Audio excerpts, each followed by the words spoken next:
illustrate the design thinking process that we've been talking about, I'd like to tell you a story about design thinking in action.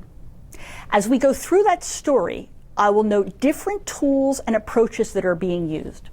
Then at the end of this session, I'll tell you about some additional resources we have available so that you can learn more about them. Now, you can use design thinking to solve all sorts of problems. Let's walk through one example to illustrate what it looks like in the real world. To do so, we're going to travel to Denmark, a country long recognized for its distinctive attention to design. The Danes, like citizens in most developed countries, recognize that the aging of their population presents many challenges. One of these is serving the more than 125,000 senior citizens who rely on government-sponsored meals. Danish municipalities deliver subsidized meals to people who suffer from a reduced ability to function, whether that is due to illness, age, or other conditions. Many of these seniors have nutritional challenges and a poor quality of life because they simply do not eat enough. An estimated 60% of elders living in assisted living have poor nutrition. An estimated 20% are actually malnourished. In response to this growing social problem, the municipality of Hustobro decided to dedicate their efforts to improve meal service for seniors, and they invited Danish innovation firm Hatch and Bloom to work with them to figure out how to improve the nutrition of their elderly population. Municipal leadership saw the project initially as straightforward. In order to get seniors to eat more, the current menu just needed improving. And they wanted Hatch and Bloom to ask elderly clients about their menu preferences. This is a great example of how too narrow a definition of the problem to be solved can drive a lot of innovation right out the window before you even get started. The opportunity turned out to be much greater. And what Hatch and Bloom ultimately produced was much more than just a new menu. It was a completely redesigned meal service that offered higher quality, more flexibility, and increased choice. This dramatic reframing of the opportunity emerged from the user-centered design approach that Hatch and Bloom brought to the process, in which they discovered that merely fixing the menu wouldn't solve the nutrition problem. Let's look at some specifics about how they did it. They began by exploring what is, digging deep into seniors' behaviors, needs, and wishes, using observation and interviewing to identify their elderly clients' living situation and try and get at their unarticulated needs. The approach they chose to use was ethnographic. The specific tool they used was journey mapping. The journey mapping tool follows a customer or stakeholder as they receive a product or service or go through a process.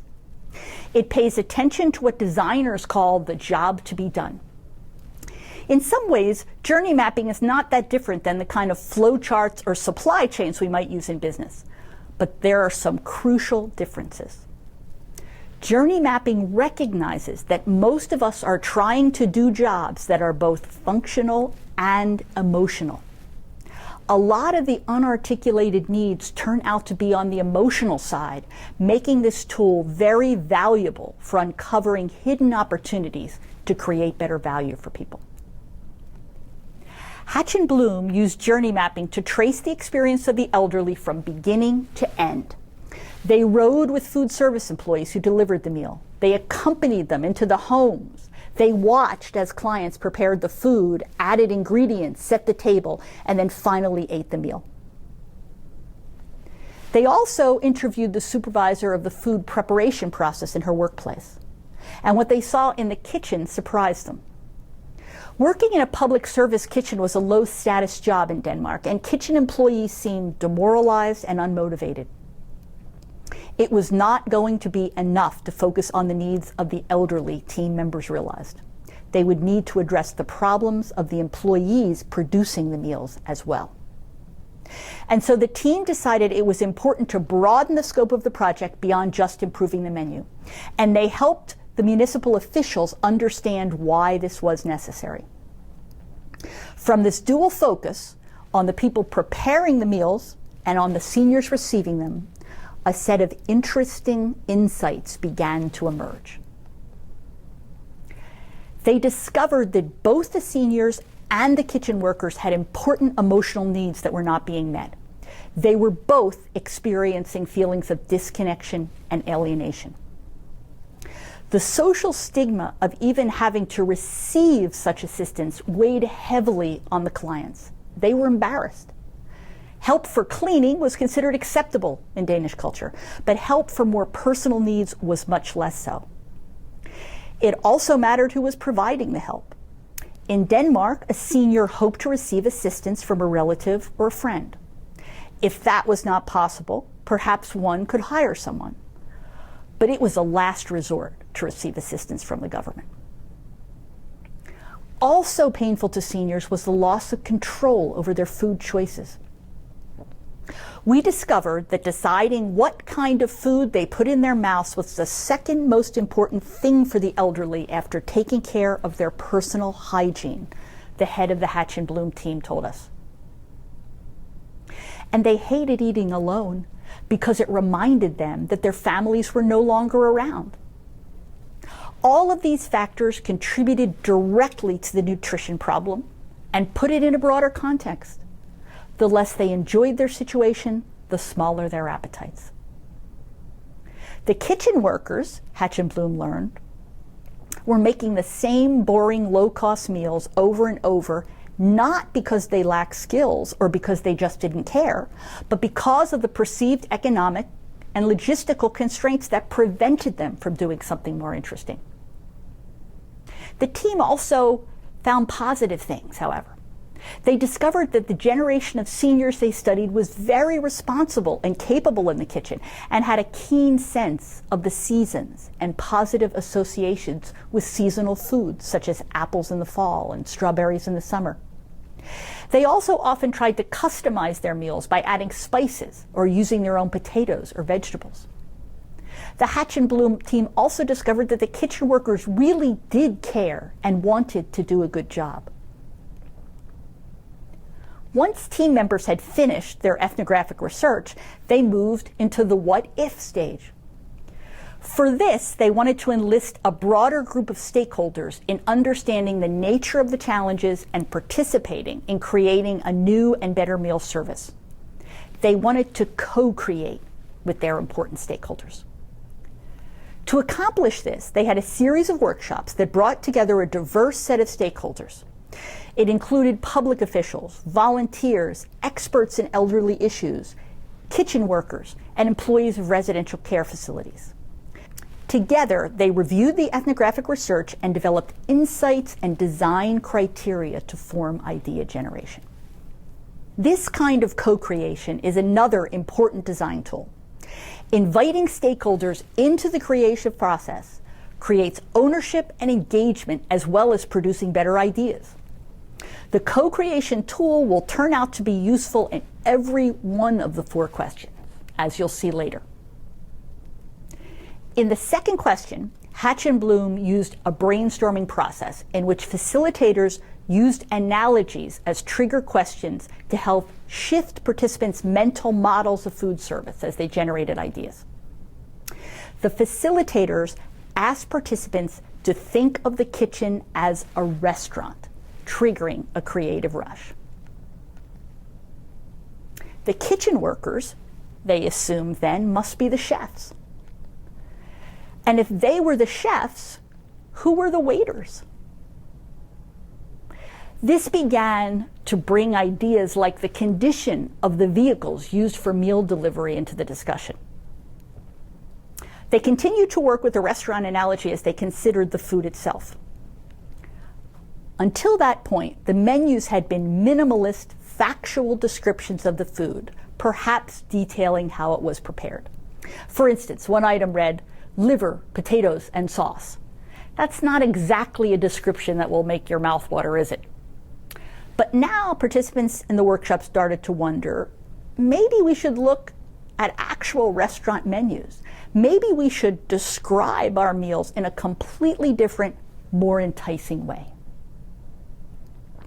The third workshop moved them into the what wow stage and continued to emphasize the design tool of co-creation. But this time, co-creation was used to test ideas rather than generate them. This third workshop was much more hands-on and involved prototyping, at least in a rough way, the solutions coming out of the what-if workshops. For example, Hatch and Bloom work with participants on 3 different versions of the menu, asking them which they liked and how they felt about various aspects, such as the colors they favored and whether they preferred photos or illustrations. They used a design tool called visualization to make these different options feel more real to participants. Visualization is one of the essential design tools. It's not about drawing, a skill that many of us don't have. It's about using imagery to make an abstract idea more public and more concrete so that it will be more visible, clear, and understandable to others. Hatch and Bloom didn't talk to people about the different options. They showed them the different options. They then moved into what works, testing prototypes with different combinations and ways of presenting the food with actual customers. The learning from this initial set of experiments resulted in a second project with some quick packaging design changes that allowed for more modular meals where components were separated instead of being mixed together. The process also yielded new uniforms for employees and a new name, The Good Kitchen, that reflected everybody's aspirations. It also included new communication channels, using newsletters and comment cards to keep clients and the kitchen staff in close touch with each other. And so, a process that began with a simple mandate, fix the menu, evolved into something much more significant as it moved through the 4 questions, using design tools like journey mapping, co-creation, prototyping, and experimentation. That process yielded a host of dramatic changes, a new menu, new uniforms for staff, new feedback mechanisms, but equally important, it made everyone involved cognizant of the real people they were serving or being served by. Today, Hoosterbrau's seniors know who is shaping their meatballs and preparing the gravy in the kitchen. And this relationship between the kitchen staff and the customers, which is now both personal and professional, has increased greatly the satisfaction of both. The results speak for themselves. Reorganizing the menu and improving the descriptions of the meals drove a 500% increase in meal orders in the first week alone. But the results were much more about the number of meals served. One of the most important elements of the transformation was the shift in employees' perception of themselves and their work. The kitchen workers are now much more satisfied and motivated. As a result, customers are happier with their food. If you have professional pride, you'll also cook good food. Anne-Marie Nielsen, the director of the Good Kitchen, told us. Good food has to come from the heart. What we are talking about in the Good Kitchen story is about more than just developing new products or services. We're talking about innovating the entire business model. I'd like you to spend a few minutes now listening to Jeremy Alexis, a professor at the Chicago Institute of Design, as he shares his views on the importance of business model innovation.